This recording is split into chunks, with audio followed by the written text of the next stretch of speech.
Let us never tolerate outrageous conspiracy theories concerning the attacks of September the 11th, malicious lies that attempt to shift the blame away from the terrorists themselves, away from the guilty. No piece of wreckage was larger than a telephone book. No identifiable bodies were found. Just moments before Flight 93 crashed here, a passenger managed a cell phone call to the local 911 dispatcher. The debris here is spread over a 3 to 4 mile radius, which has now been completely sealed off and is being treated, according to the FBI, as a crime scene. Governor Tom Ridge made some remarks earlier at a press conference.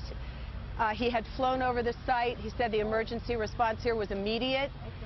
He also said, and I don't know whether or not you all are able to see pictures of this, but this is one of those cases where the pictures really do tell the story, that sort of the most horrifying aspect of this particular crash scene is how little debris is visible. There is a large crater in the ground, and I'm hoping that you all are seeing it as I'm talking about it, but that's really all you see, is a large crater in the ground and just tiny, tiny bits of debris. There has been at least one report that the investigators out there, and there are hundreds of them, as I said tonight, have found nothing larger than a phone book.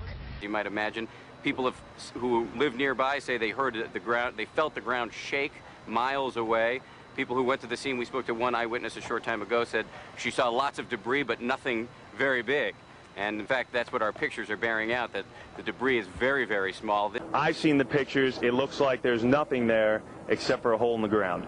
Basically, that's right. The only thing you could see from where we were was a big gouge in the earth and some broken trees. We could see some people walking around in the area, but from where we could see, there wasn't much left. Any large pieces of debris at all? No, there was nothing that you could distinguish that a plane had crashed there. Smoke, fire? Nothing. It was absolutely quiet. It was actually very quiet. Nothing going on down there, no smoke, no fire, just a couple of people walking around. They look like part of the NTSB crew walking around looking at the pieces. How big would you say that hole was? From my estimates, I would guess it was probably about 20 to 15 feet long and probably about 10 feet long, or 10 feet wide. What could you see on the ground, if anything, other than dirt and ash? And you couldn't see anything. You could just see dirt, ash, and... There were 45 people on board the hijacked United Airlines 757 when it nosedived into the ground at the edge of this old strip mine. Paula Pluta saw it all from her front yard and ran to the place the plane crashed.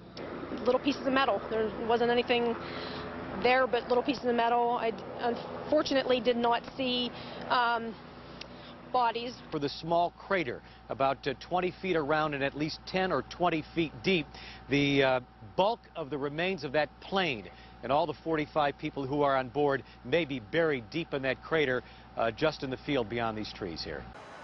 Dan, it was indeed a chilling moment when you made a reference there to United Flight 93 asking for a change of flight plan, headed for San Francisco, asking for a flight plan that takes it to Washington. Have you picked up anything else on the ground tonight? So again, we don't want to speculate, we don't want to jump to conclusions, but what we do know is that there is a site about a half mile behind me where the plane went down, where most of the debris is, and then about 6 miles away up by a lake, there is another area that's been cordoned off, and state police and the FBI have said definitely there is debris from the plane located there. We have a crew on the way right now. We should have pictures of that a little bit later on. And as I said, there is a huge crater crashed in an open field. All that you really see there is a huge crater. You can't even see it very well from our vantage point. A huge black gaping hole, as investigators are describing it. There is a lot of debris, most of it very small pieces of black charred remains.